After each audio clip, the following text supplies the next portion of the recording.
to show us your breeding lofts. Yes. Okay. Yeah. So this is the Jones Family Loft, breeding loft here in Fort Worth, Texas. Yeah, I have two of them here. This is the bigger of the two lofts. Okay.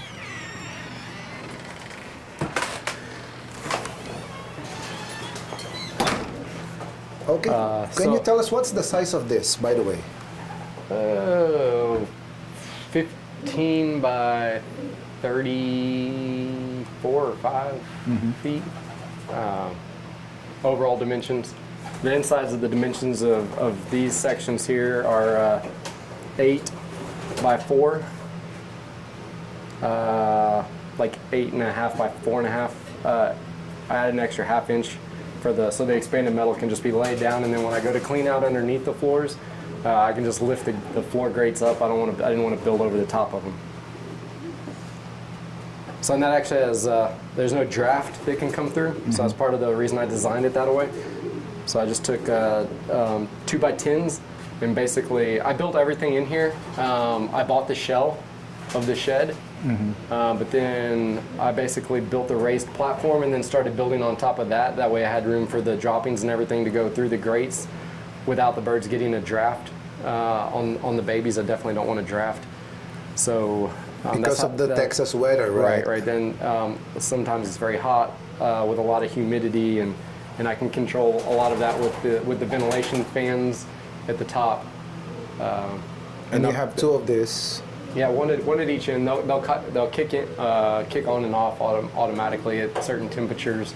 But I can also manually turn them on if the loft doesn't feel right. If there's too much humidity or anything, I can kick it on. This section here is 5 by 8. There's also a strip of wood right there. This is the development section. So primarily, this is the birds that are going through their first 45 days before I send them off. Okay, so this is your first 45. This is part of the first 45, okay. Right? This is probably this is the second part of the first 45. Obviously, the first part of the 45 is when they're with their parents to about 28 to 30 days, and then they come in here for the last 2 weeks. Make sure they're eating, drinking, looking right, acting right, checking the feather quality, checking everything with the structure of the pigeon, making sure I start narrowing down and putting spirals on the birds as to which one loft race I plan on putting them into. So like a one loft race to be color coordinated. Right. These haven't been in here very long. I just moved. There's your. Those are my daughter's birds. Nice. Right. So. It's like a droppers. Yeah, but they are grizzled. Yeah, there's not enough color on those birds for me personally, right? That is way too much white, right? And so they've got their own section, they've got their own aviary. So these are young birds. Yeah. Ready to be shipped out to. I think there's 2 old hens in there that I've already separated for the year. That they've already done their last round of the year, so they. So number one thing also is ventilation. Well, you can feel the nice breeze coming through. Correct. Right. Yeah, it's not. I don't want it stagnant. It's got a good flow to the air. Can you show us? It's not drafty. It comes in through the window, but the perches are set back, so as you can literally feel the air. You can still feel it here. Yes. But if you step to here where the perches are, you can't feel it nearly as much because the flow of the air is coming in through the window, and then back out through the fans. Can you grab one of your young birds that ready for the one loft race? So what can you tell us about this one that you grabbed? Yeah. So this one here she's a direct daughter of the foundation grizzle hen Ricky. Okay. So she's laying 1 egg at a time now. She's 10 or 11 years old. So this part of working in a partnership, my dad and I are still trying to figure out if we're going to send this bird out or retain it for the one loft, retain it for our breeding loft, because she's only laying 1 egg at a time now. It's a really, really nice handling bird. She's mated with a new cock this year, so just the opportunity to have potential for 4 ace pigeons in one loft races with 4 different males would be insane. Three's already super special, but if I don't send the bird out, then there's no chance for 4. But if I send the bird out and it's lost, then I've lost the next generation to potential genetics from her. So how old is this one? This one here is roughly 38 to 40 days old. This one will be ready to go out this Monday. Can I handle that one? Yeah, absolutely. And Kevin will be my cameraman. Yeah. Oh, I like the handling is this. This is what Kevin is telling about. See the feather? Gosh, it's like touching silk. You know, the one that you can buy the silk cloth. And for me personally, I'm looking for the flight last 4. Look at that.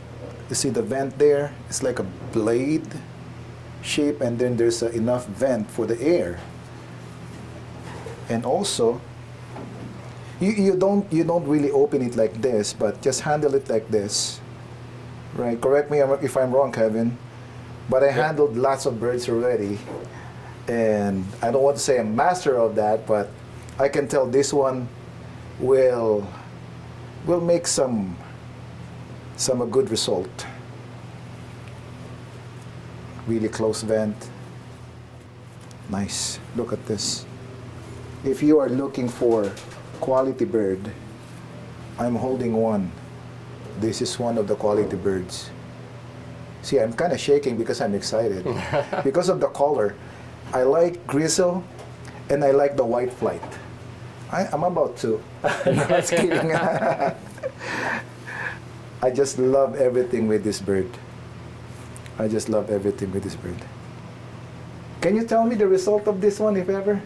Yeah, no, I'll definitely keep you posted on that one. Keep me posted with this one. Yes. Yeah, so there's probably 14 or 15 birds out there being developed, and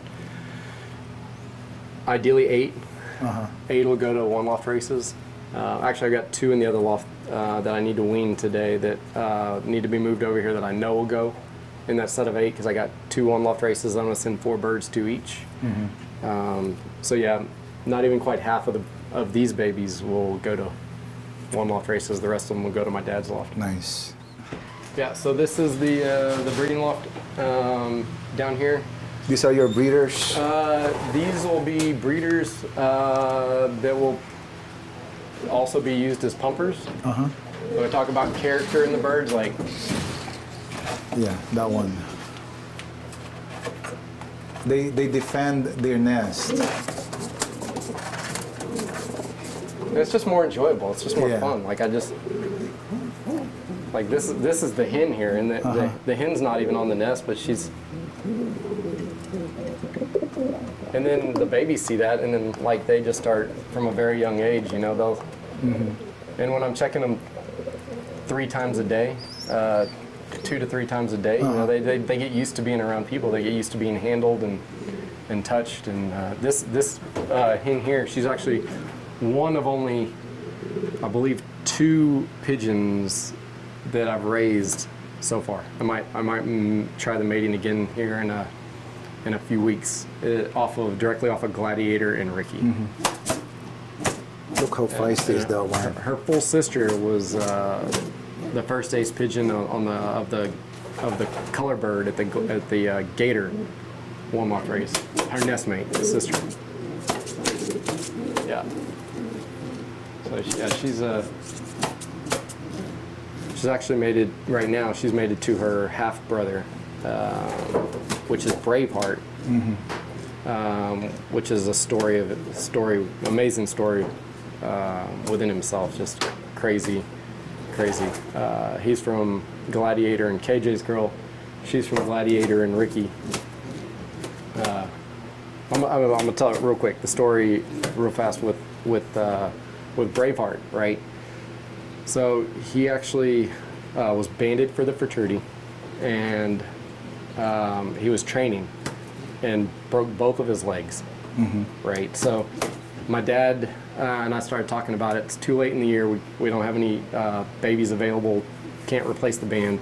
Let's just see what he had. He literally couldn't even stand up. He was just laying in the. He had a wire, and so he was just laying in an individual, right, for weeks. And my dad just like babied him. This is literally where your handler can make a difference. And so finally, I mean, we're already starting like the 100-mile races in the club, and he's just now starting to fly around the loft.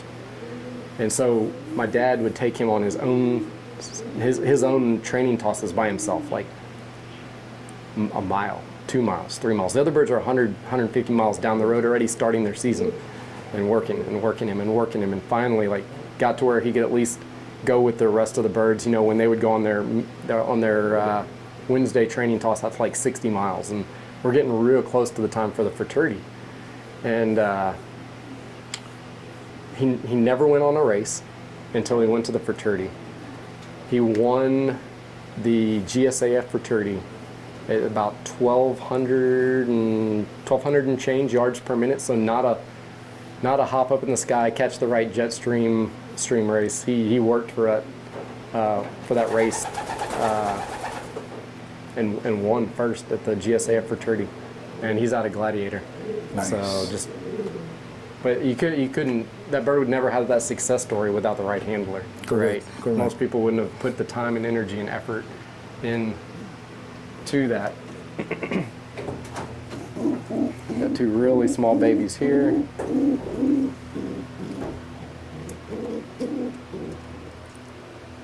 So these babies, when did it hatch now? They maybe hatched 3 days ago.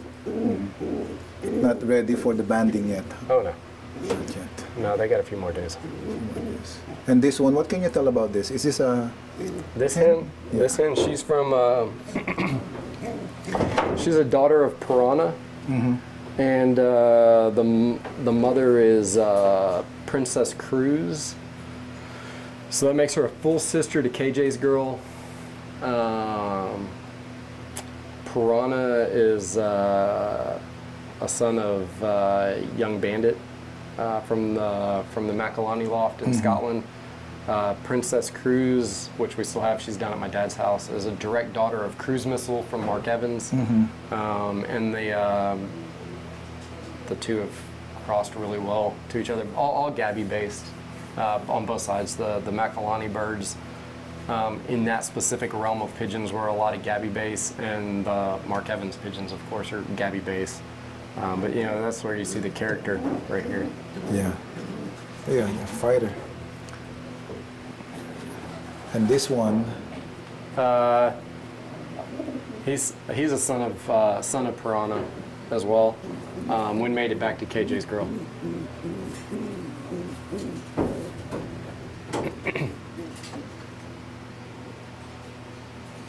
so how many babies? 2 babies here.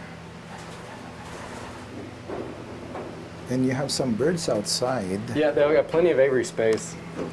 I want them to be able to get out in the aviaries. Yes. Those aviaries are 4 feet deep, 4 feet tall, and this one here is, I think, 12 feet long. And they have perches out there too, so they can get out there and just sun and relax. And if you don't put the perches out there, then they'll chase each other. They can't get on different levels. So a lot of times, like, you'll get a cock out there that's just annoying all the hens and chasing them around and stuff. But when they can get up in the perches, they'll leave them alone a lot more. So that's why I put the perches out there, and you'll just see them laying out on the perches and stuff, unbothered and relaxing. So we discussed about earlier, there's a question about young bird. So, for example, this one, what are the things that you look into this very young pigeon? So the first thing I've got to, and this is just, I've got it all written down in my book. This is not actually out of that pair, right? So this is a foster raising. So this bird here is actually out of Big Mac and Bombshell. Okay. Which last year produced the fourth pigeon at the final race at the Iron Wings, which was 400 miles. Nice. So it's already got the genetics going for it. If I'm looking at the feathers here, there's no fret marks on the feathers, so that would be a sign of stress on the pigeon. Hey, easy, buddy. When I put all the feathers in order, they want to stay there. There's no ingrown or misgrown feathers, which would be something I would more than likely eliminate a bird from going to a one loft race for. It would go to my dad's to fly. It keeps itself clean, right? Like I don't want a bunch of poop or anything on the feet. The overall structure of this bird, it's a strong pigeon, which that is a trait of the Big Mac birds. Like literally, he got his name Big Mac. Big Mac. Yeah. And but when you held him earlier, like he's not a heavy pigeon. Correct. He's got a lot of volume to him, but he's almost like he weighs hardly anything for his size. And actually, I looked the other day at my records because I was curious. And I was looking up the successful birds I've sent to one loft races and what I did to them and what all had happened before I sent them out. And next to that bird, I wrote Big. So and then he got named by the guy that actually flew him in Canada at the one loft race. He named him Big Mac, and I just kept it. I was like, well, but that bird has heart like no other. Come here, buddy. He was one of the few birds that has won first ace pigeon. And was also on the first drop. There was only 4 birds on the first drop at that race. We had 2 of them. It was a bird that I raised here and a bird that my dad raised at his house from 2 completely different bloodlines. But they flew 318 miles into 12 to 15 mile an hour headwinds the whole way. Very tough race. Those are the birds I like to breed from. This bird here, if we're getting really, really picky, the feathering here is not quite as perfect as the sibling. When I straighten it out, it's not quite as perfect. It's a little less structurally sound. And the other one, right? Right. Then it's nestmate. So my dad is actually always wanting like, hey, I need some of the Big Mac babies to fly on the club team. So he'll more than likely get this one here, the little checker, and the blue bar will go to a one loft race. Okay. I don't feel that the boxes have to be kept perfectly clean at all times. I've actually researched year after year. I've researched years of that. I've done where I've just kept it like immaculate and perfectly clean. And if anything, the results have declined a little bit versus gotten better with a little bit in there. And I don't want it this deep and nasty, right? But when it's like this, they kind of they get a little bit on them. They build up the immune system, in my opinion, becomes stronger earlier. The boxes I was talking about that David Williams built. Oh, nice. And off the top of my head, I don't have the exact measurements, but this is what I'm talking about. They're so big. I mean, this is an 8-foot section, and there's only three columns. Did he deliver it here, or he built it here? He built it and then brought it here. Nice. But these boxes are big enough that the birds mate inside of them. Yeah. You don't see any birds in this section mating on the floor or in the aviary. They mate in these boxes. And they're comfortable there. Also, I've got 15 boxes in here, and I've got 5 pairs. These are your feeds? Yeah, so this is the feed room. So you also mix your own feeds? So I use different blends of feed to mix my feed within. I don't buy every grain individually. I do buy some grains individually. For example, here we're gonna have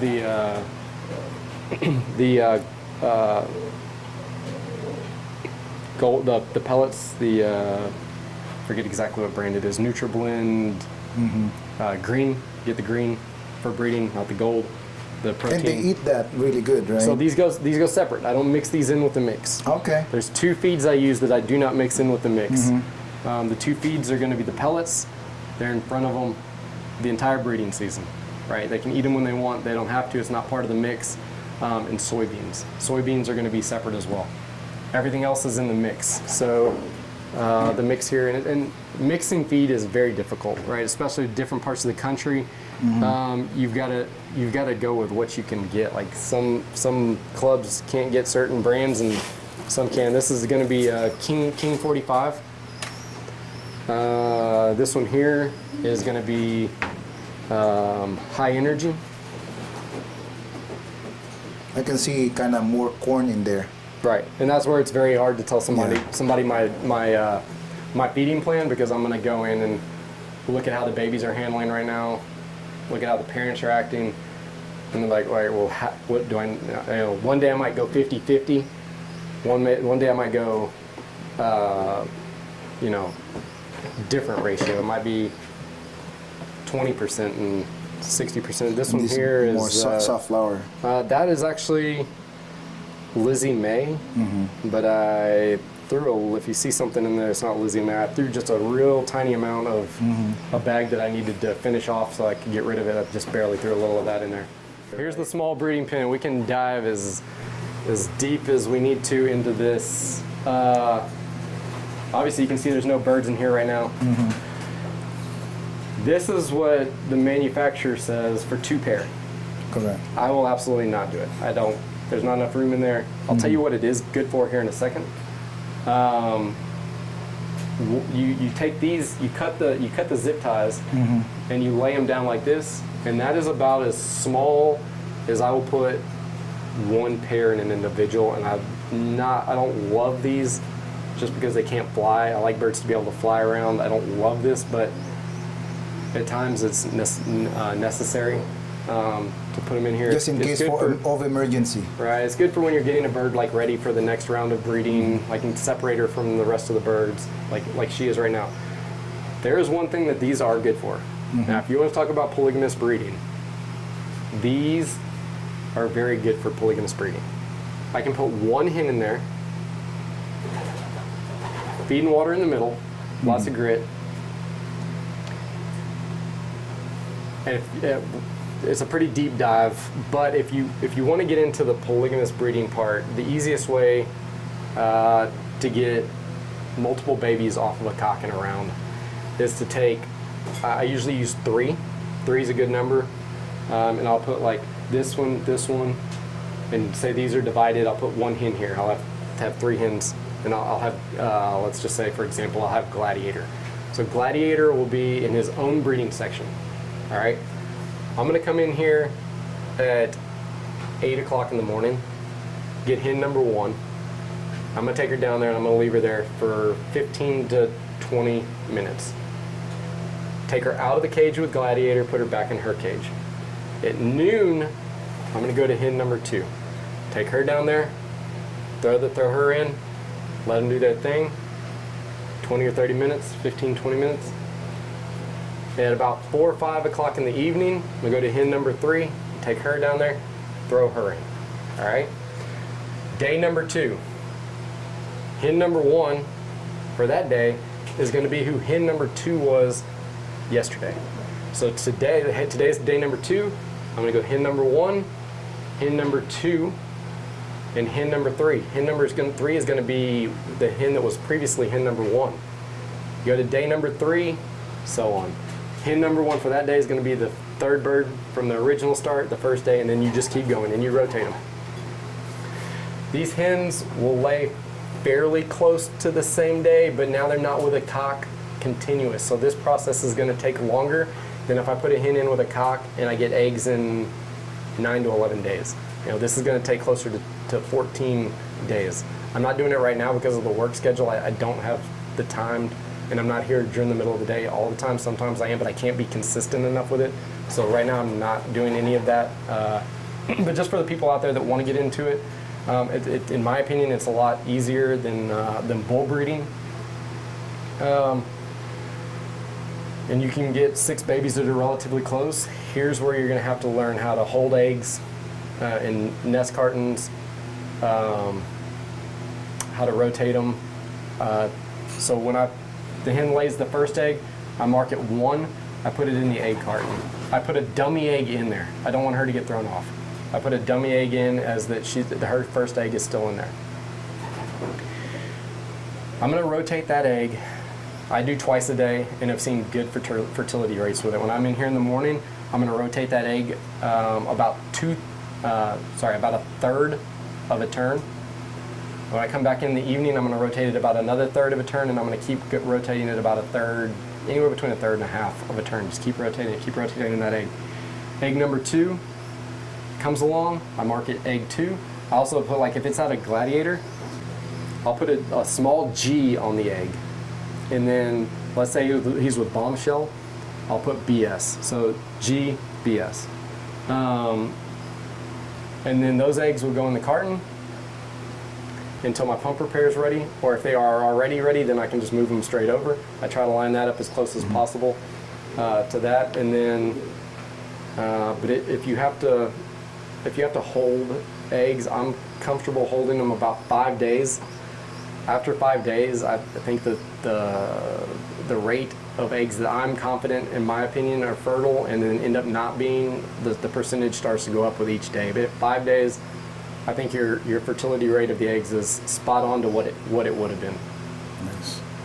But that's just for And for that is a good purpose of that That's your best purpose for putting 8 birds in these four cages. I'm not going to do it with actual breeders. I'm not putting a cock and a hen and them raising babies in something that size. That's just my opinion. This gives them enough room. It gives me plenty of room for a second nest bowl that I can move to the other side. This is actually a 14-year-old cock in here that feels like he's a yearling. That's actually Alex. That's still Ricky. fertile, huh? He was fertile last year. He hasn't been fertile yet this year. This is a pumper baby that a lot of times if a cock's not fertile anymore, I can get him to raise around. That's how I got him the last 2 years. That's how I actually got him to start getting fertile again. His first rounds were clear. I put a foster baby under him to let him raise the foster baby. And it's a singleton. Nice. It's actually full of feed. This is actually directly out of Gladiator, this baby here. And then he would start hitting his next rounds and he's getting rolling. He did that the last 2 years as a 12-year-old and a 13-year-old, but as a 14-year-old, so far I've been giving him supplements and stuff, but I haven't gotten him rolling yet this year. This is day or two later than I would normally band them, so I don't actually have a band with me now. So this one is not banded yet. Yeah, no, my bands are actually on a band rack in the other loft, but this one I'll probably put. And I want to mention this. So what I use olive oil for is I put just a drop on the foot. And then that makes it much easier for the band to slide on and off. I don't want to ever use any harmful products. I mean, if I'm eating it as a person, I'm sure it's good to go on the babies.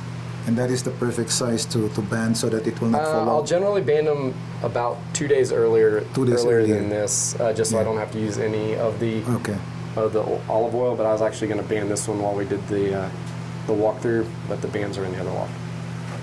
And who is that hen on top of that?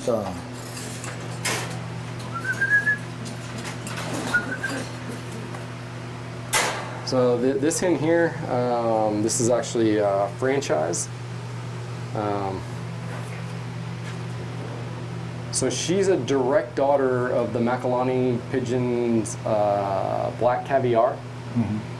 And she has been a phenomenal breeder for us. Just multiple cocks. She's the typical hen when you talk about mitochondria and being able to pass genetics down to children that the cock can't pass down, and just the importance of a foundation hen. She's that pigeon for me. She's the mother to Big Mac. And show us the wings. With when Big Mac was with, when she was with Gladiator. Nice. She's got those last 4 flights you're talking about. A lot of ventilation, good shape to them, good feather in here. But yeah, And of course, I have to handle that. And then you're gonna be my cameraman. Oh, nice. This is awesome. How old is she? 2015, I think. 2015. Is she still fertile? Oh yeah. Oh yeah. Nice. Yeah. No, she's. Look at this. That's what I love about this. The wings, the 4 flights. I love that. Yeah, she bred the first NBC winner on the final race. She's produced the 4th ace pigeon at the Hoosier. She produced Big Mac, which was the first ace pigeon at the Pioneer One Loft race in Canada. See that? I'm not pulling the legs, okay? Just like this. Just to see. It's like, you know. Yeah, and some of that, like with the Strong spread, bend. a little bit is she is getting old. She's not. Yeah. She's not at her peak form. I'm not too worried about the 1 pin. I'm Right. kind of worried about this one, Yeah. the strong back. Yeah. If it fans like this, Right. that's No good. that's a different story. Yep. Yeah, she's definitely a good one. So you are preparing to breed that one? Yes. Awesome. Yeah. Getting her ready. And you have some ready medications if needed, right? I do try to keep some stuff on hand. I don't use medication very often at all. Like you and I were looking at this product earlier, and it's like sulfa ABS. Very powerful product. Expires 2022. Like I don't use a lot of great product. I do like the Avio cock fertility and hen fertility. I've had good success with those tablets. Digestol is a good product. The Castle products, in my opinion, are a phenomenal line of products. Got the Breeder's Advantage here, so I actually buy the case of 5 that come together. I think it's 4 or 5. And also you vaccinate, right? Yes. Yeah. Okay. So all of the babies, before I send them out, they'll get a RP vac, which is the Rota combo. So they'll get that when they're roughly 22, 24 days old. One of the few exceptions in my loft is not what I consider a tame hen. I've worked with her so much, tamer than she used to be. Not gonna love on me. Bombshell. She's a direct daughter of Andreas Droppa's Poker Face. I've had a lot of success with the Droppa pigeons, specifically the Poker Face line, which goes back to his original Connigan pair. She's produced a lot of good pigeons for us. She was originally mated with Scotty until Scotty went infertile. They had produced a lot of good pigeons that had scored at the Hoosier, and some other races. But you talk about just a tight, perfect-bodied hen. Like, she's just amazingly put together. But when Scotty went infertile, I was looking for a mate to kind of keep her going because she was still pretty young at the time, and that's where I got Big Mac. And so Bombshell and Big Mac have been a really good mating. She's the mother last year to the hen that got 4th at the Iron Wings down by San Antonio where y'all live. But Big Mac's actually. So this is Big Mac here. Yeah. There you go. There's 2 babies. Yeah. No, he's gonna play. He's my typical pigeon. Like, he's gonna play with me no matter the babies are both really full of feed. Like that's more the age that I want to band them at. Like I'll band those today, and I don't have to worry about the band coming off. But I don't have to like slap any olive oil or anything. So that like is the perfect age to band them. Yeah. For me, that's the perfect age, and like you can see if I put yeah. So he was first ace pigeon at the Pioneer One Loft race. His mother's franchise, his father's Gladiator. Oh, this is a son of Gladiator, right? Right. Yeah. Yeah. But he's the typical bird in my loft that'll play with you. And then the one in the next section back here, he's right now. All he wants to do is get to his hen because he's actually driving her to the nest. But he's my So this is piranha. yeah, he's my most playful pigeon. Oh. They sit on my shoulder and.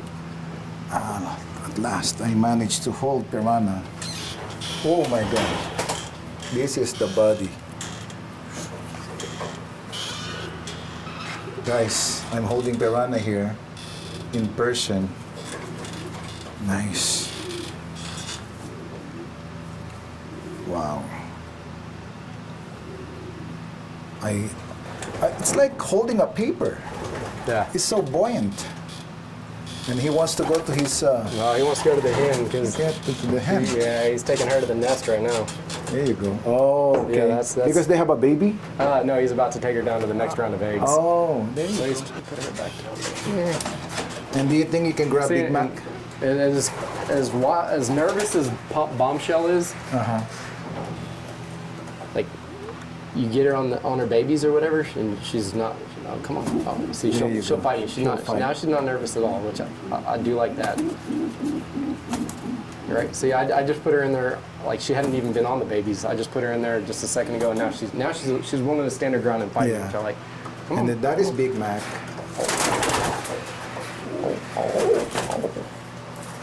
And he'll put a fight. He'll fight.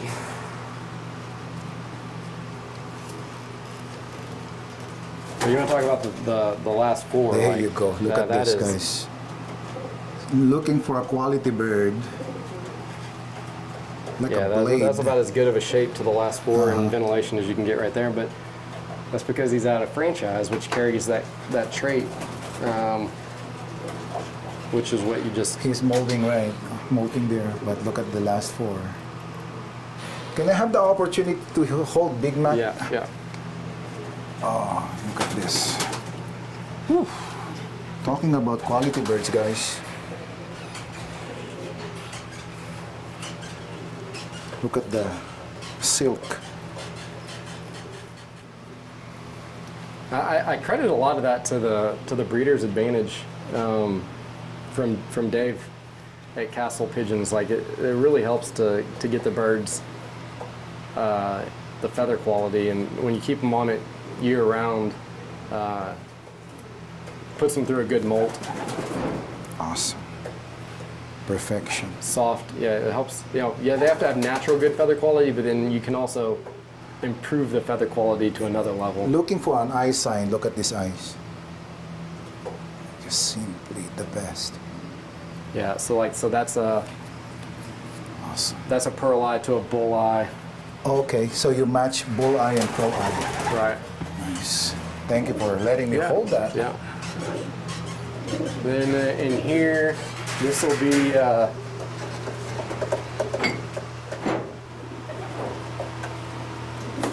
There we go. She just took a second longer. She's a little bit nervous. So I didn't know this, but she's camera shy. She'll usually hop up on my hand and let me. There we go. Okay. And this is the hen. That's the hen. Yeah. So she's actually made it to my son. That's a direct son of Poker Face from Droppa. And they have a baby. Oh yeah, just.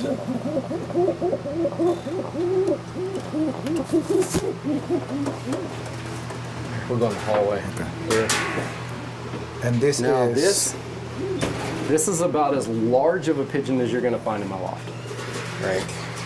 So when you handle him, most people would not consider this large. Mm-hmm.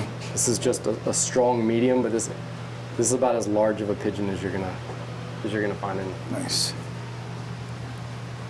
This is big, but this is bigger than Big Mac.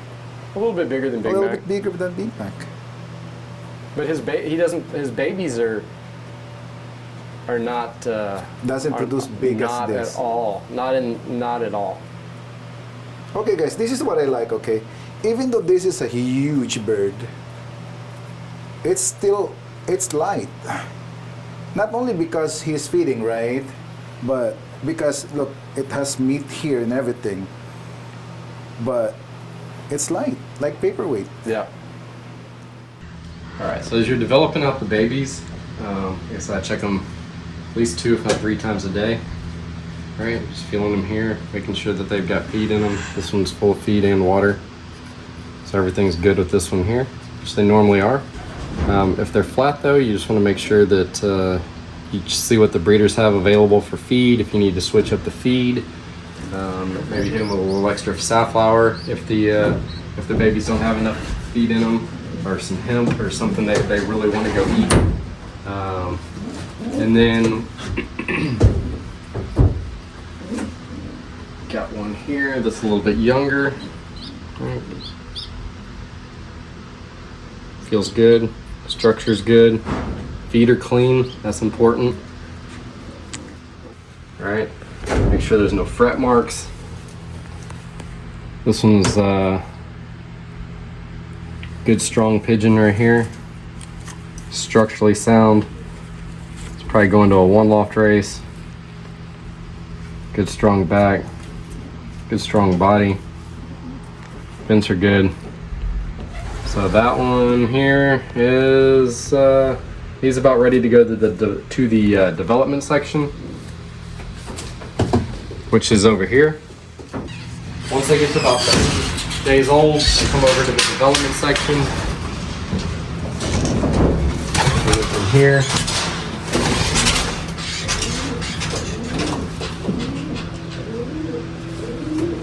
start making the final grade on them. This bird here doesn't have a spiral on it. Did not make the cut to go to a 1 loft race. That bird will be going to my dad's loft to fly on his team. This bird here, which I can tell by the tick on the eye, it's out of Playboy and Supermodel. Don't even have to look at the band. Black is Devil's Creek. No fret marks. You can just look at the bird and tell the feathers are a better quality. The muscles are great quality. You can just tell in your hand. The bird's more structurally sound than the one I just put in the aviary. So that's the bird I'm going to roll the dice on. Some people say send every baby out of every pair out. It's just a personal preference. I feel the more structurally perfect the bird is, the better chance I've got in the 1 loft races. Plus, I always like a nice little tick eye right there on the bird. So this one will be going to a 1 loft race. This is another one here. No spiral. The bird feels just a little bit weaker in the hand, kind of sprattly. Feathers don't look quite as quality, being honest. So this bird is not. It's out of a great pair, but it's not going to a 1 loft race. So that's how I go through the process to send the babies out to 1 loft races. All right, guys. So this here is the breeding book portion. So this is, if you take nothing else away from any part of the videos or the Q&As or any of that, this is the important part here. The breeding book, in my opinion, is the most important thing to anybody that breeds any animal with genetics. So right here, what we're gonna have is the cover page. So what this has is all my band numbers on it, and then I write in the pair number here, so I know which baby is out of which pair. So like if I wanted to go to, let's just find an easy one, 5701 right here is 1A. So then in my book, I would just go to pair 1A. And I would know that 1A, 5701, is out of 6376 and 9979, and these are all the nest mates from them. So that is the easiest way to track. Here's a spreadsheet that I have that has all the also has every pair as well. in order, and these are all the dates that they laid here. So they laid their first egg on February 1st, March 6th, April 4th, May 6th. All right, so what we have here on this sheet here is this is how I do my polygamous breeding and pumper pairs. So all the pairs listed here is the cox number and the day that they laid their first egg. And over here is all the cox numbers of the primary pairs and the days that their hen laid their first egg. All right, so when I start off, I put little dots until I actually move the egg, and then I put a check mark when it's complete. Down here, they have 8187, that's Gladiator. So his hen laid on 428, and I didn't have a place to move the eggs. So I pulled them and put them in an egg carton for 2 days until the pumper pair, 2299, laid their first egg. Once they laid their first egg, I put the eggs back under the pair so that they would start incubation on them. With polygamous breeding, the primary pair can lay 5 days before the pumper pair. They can lay the same day as the pumper pair, but they can only be 2 days after the pumper pair. Any more than 2 days, the pumper pair will quit the eggs. So you basically have about an 8-day window where you have where the pumper pair can lay, but you want your primary pair to be early. And then on top of that, I'm comfortable holding eggs in a carton, rotating them twice a day for about 6 days. About 5 days. After that, it kind of gets questionable on the fertility for me. It goes into other stuff of having to like keep the eggs moist and all that stuff. So I don't mess with that. So really you have about a 12-day window of when you can have your primary pair lay versus your pumper pair. All right, so I pull these eggs out just for as an example. So what I'm gonna do here, got the eggs. I've already looked at these, they're fertile. And these eggs are from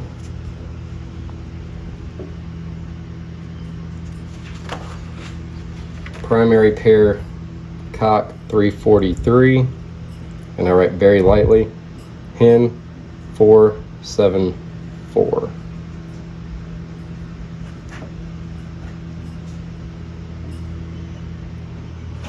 Do the same thing on the other egg, 343 and 474. Okay. Now the eggs are marked. That's check number 1. Check number 2 is on this sheet of paper here. It's very important you never make a mistake. All right. So 343 is here, and his hen laid on 511. I'm gonna end up using 10127, which actually laid on 511 as well, so I put dots there because it hasn't taken place yet, and then I write it down in the book. Right here you can see some examples. This pair here, 8094 and 203. I moved their eggs to 10127 and 2295. All right. Moved. Now also, on the other hand, I go to the pumper pairs, and here 70 and 3516 were on the eggs of Gladiator and Franchise, so I know whose eggs they're sitting on. It's important that you mark it everywhere so that you have 3 checks as to where the eggs are going and where they've already been. All right. Go to the breeding pairs here.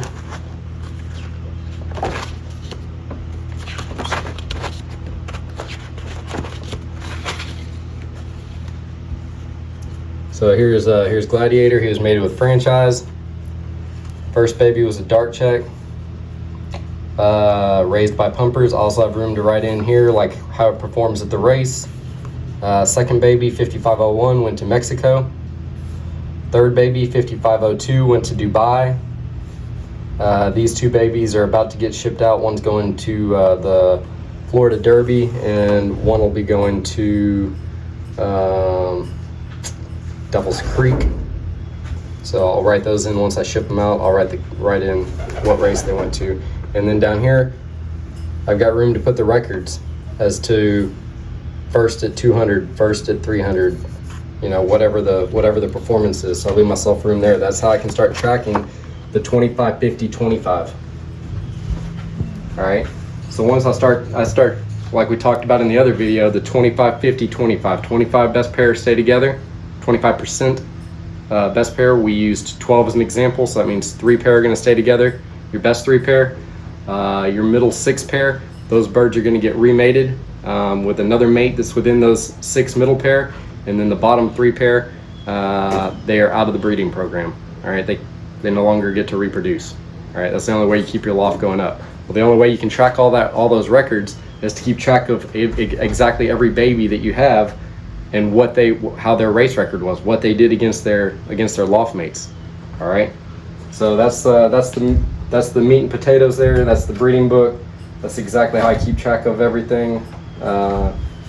Remember, it's written down for the primary pair. The pumper pairs is written down 3 different places and on the egg, so there's no mix-ups, there's no confusion, there's no what egg went where. It is all written down. There's systems and processes in place. It gets dots. When the eggs gets moved, it gets a line and a check mark. And then when the babies hatch out, they get designated bands, and those bands will get hung on the nest front of the pumper pair, so that as soon as those babies are ready to band, I know that those bands are from the primary pair and they're going on their babies that are underneath the pumper pair.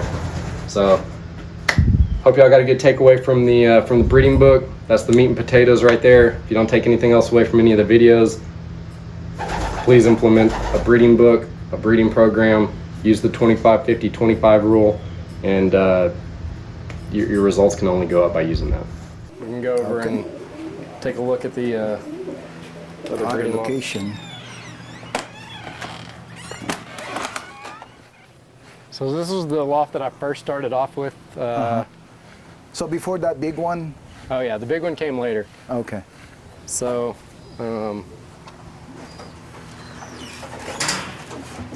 yeah, this was the first loft I had after I left my mom and dad's house. Okay. So in this loft, you have kind of the same setup as the other loft. You have the 3 columns. So this one has another 15 boxes, same as the other loft. But right now I have 3 pair in here. There was 4, so I had 4 pair in there for most of the breeding season. I actually already split that pair up, which would be Playboy and Supermodel. So you want to talk about the genetic upbreeding, right? Okay, so the genetic upbreeding to me, by my own definition, it's probably not even a real term, but genetic upbreeding is when I put a pair of birds, and this is for the guys that wanted to talk about inbreeding and line breeding and stuff like that.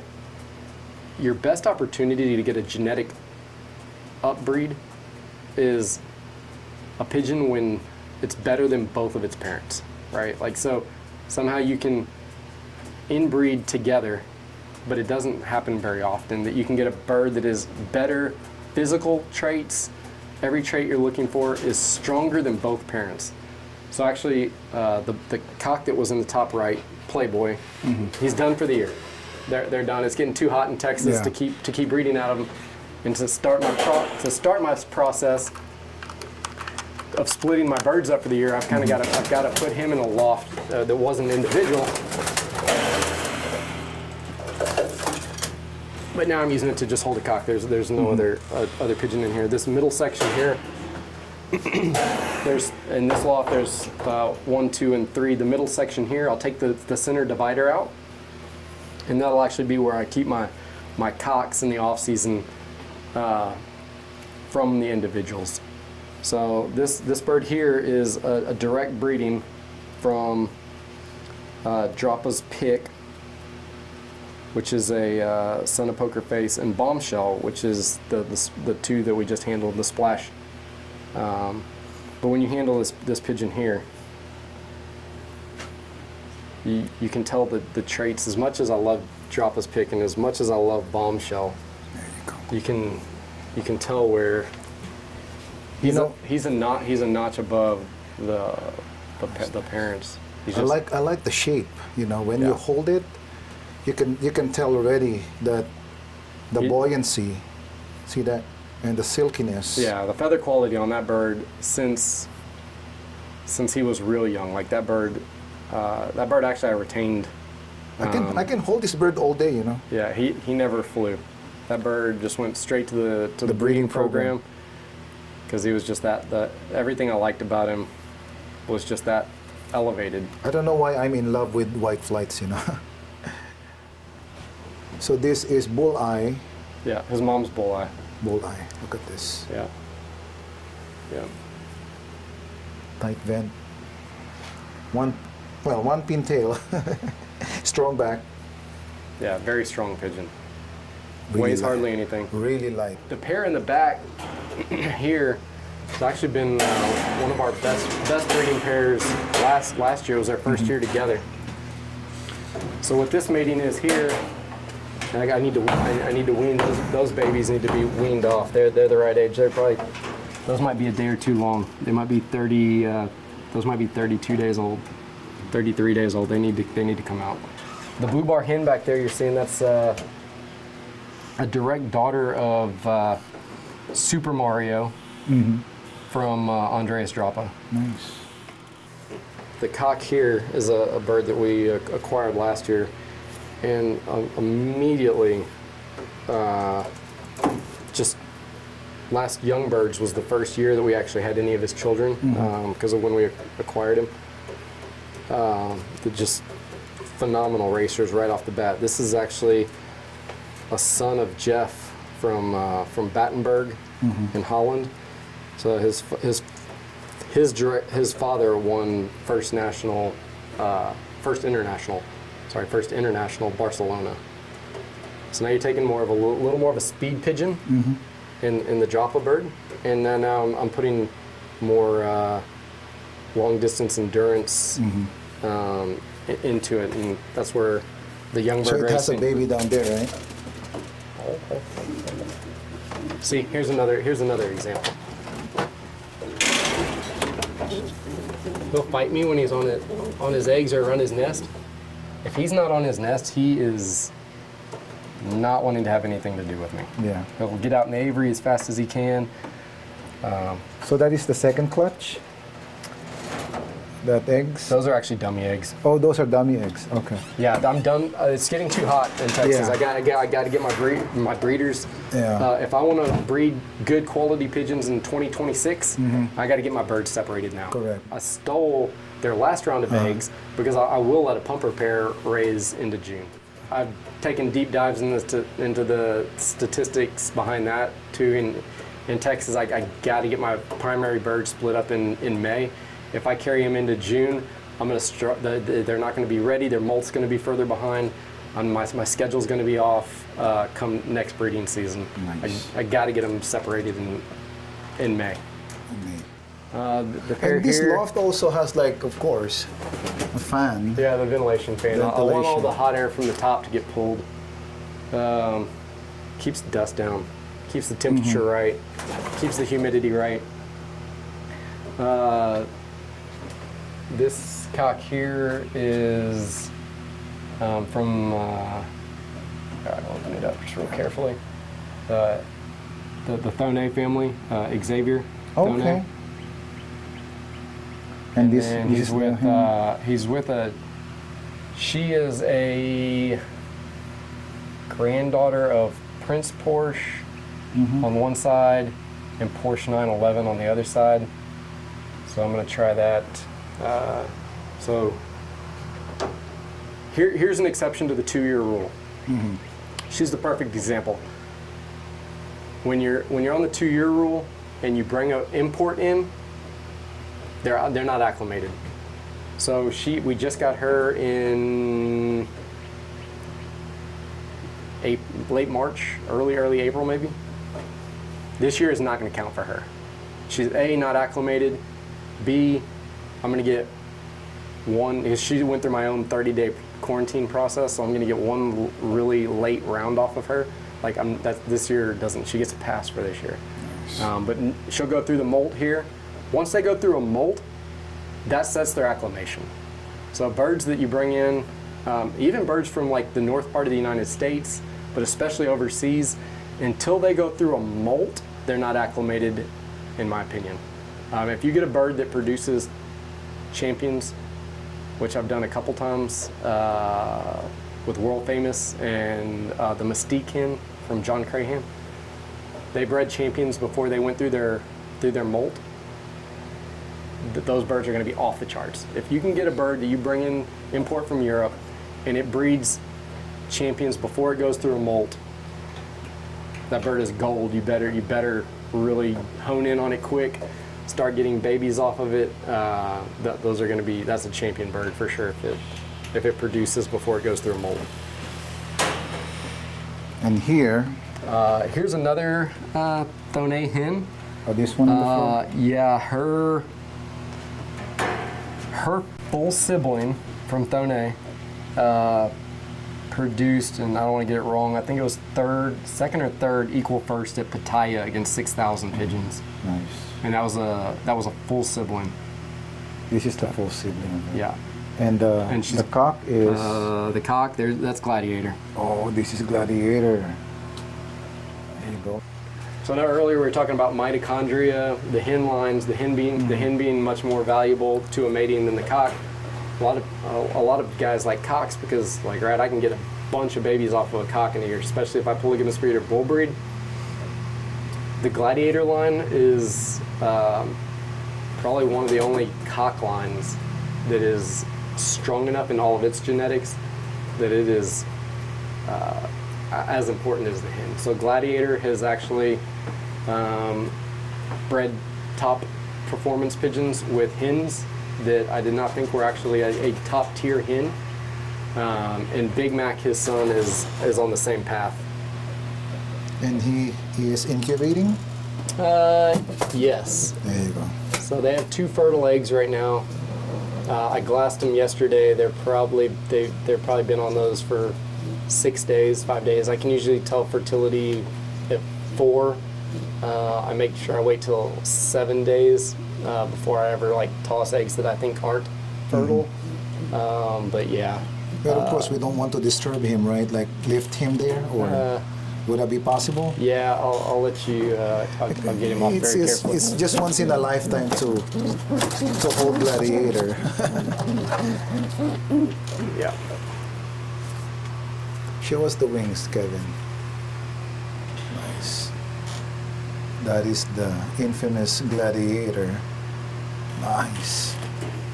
So Gladiator is after you handle him, I'll kind of get into the uniqueness of Gladiator.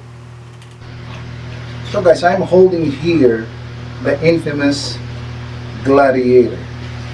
Look at the quality of the pigeon that you want. Look at this one pintail. So, Kevin, can you tell us something about Gladiator? Gladiator is a very, very unique pigeon, not only for what he's accomplished in the breeding loft, but for how he got there. So I can count on one hand how many times I've rolled the dice on a pigeon like Gladiator. So Gladiator, we race him as a young bird. Absolutely awful results. Like I'm saying, like he never was probably in the top 50% in club and combine racing as a young bird. This is what I tell people, like sometimes you have to just stop and think outside the box. You don't want to make it a rule, but sometimes you want to use a little bit of an exception, right? And you just got to know your pigeons and know when to make those very rare exceptions. So young birds rolls through, nothing, never scored. basically just because of what he's out of. He gets a second chance and he gets to go to the yearling loft. And he's out of our 2 best breeders at the time, Renegade, which is still down at my dad's house, and World Famous, which is no longer with us. But those were our best birds at the time, like by far. And so I'm like, this bird, like he'll do something in yearlings, like he's a late bloomer.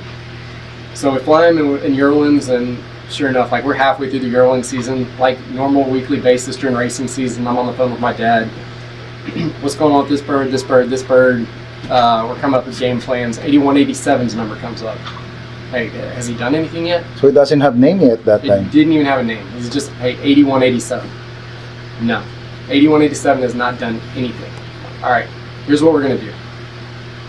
I'm gonna do something, because I've already handled the bird. Like wanted to like just really handle him and dig in to like why is he not doing what he should be doing?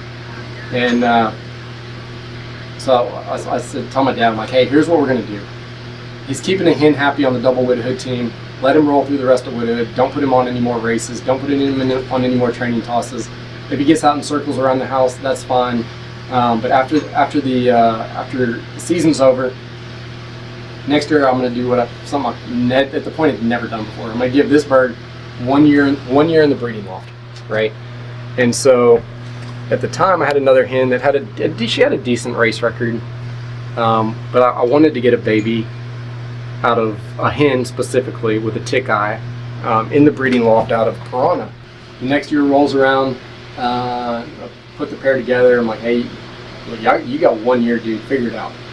So the first year, I used him as a pumper for a round.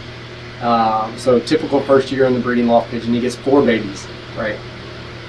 That's the year I was talking about earlier, where we actually, the combine was flying 1,200 pigeons in it. He produced first ace pigeon in the combine, third ace pigeon in the combine. There was another bird that was on my dad's race team that didn't do anything in young birds. Like, was pretty consistent, better than him, but not a champion racer. And then there was a 4th bird that we sent to the San Antonio one loft race, and I believe she was 8th, definitely top 10, 350 miles, tough race. It's like, dang, we're on to something here. 4 babies, 3 of them score. Turns out the 4th one wins a first prize as a yearling on our old bird team. So every baby literally scores, nothing got lost. I'm putting the pair back together. So next year rolls around, put the pair back together. I'm like, all right, can you do it again? Produced the bird we were talking about earlier that broke both of his legs and came all the way back, never flew on a race until the fraternity, and won the GSA at fraternity. He came on the drop with a nestmate, and those 2 were pretty far out in front. There's 2 on the drop. Him and a daughter out of Scotty and Bombshell. But that's what I tell people. Like, sometimes you just have to think out of the box. Now my foundation breeding cock, and the best breeding cock that I've ever owned came from a non-racer. So it can't happen. Who knows, something might have been wrong with his wing. Nothing that we could physically, my dad and I could physically feel or anything he was perfect. He was just like you handled him a second ago, like feather quality, buoyancy. He's got a great throat vein as well. For the people that are into that, like always clear eyes, always very white waddle, like he's always in ideal health, immune system's perfect. So he's everything that I look for in a bird. So that's where I went outside the box a little bit, went for a bird that didn't have a perfect race record, but it produced winners. He checked every box of what I look for in a pigeon, literally to a T. And, yeah.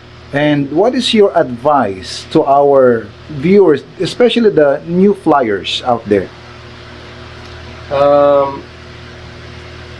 Like we went over in the first video, is don't overcrowd your loft. Buy as high quality pigeon with the highest percentage as you can afford. Use the 25-50-25 rule, because I don't care what level you're at. If you've been in the sport for 50 years, or if you've been in the sport for a year, the 25-50-25 rule can help anyone. And that is no more secret anymore for the Jones family. It's not a secret anymore. You will improve your breeding genetics, your breeding loft. If you use the 25-50-25 formula, you will improve your results. There's no other way around it. Thank you so much, sir, and have a good day to everybody. Have a good day. Thank you.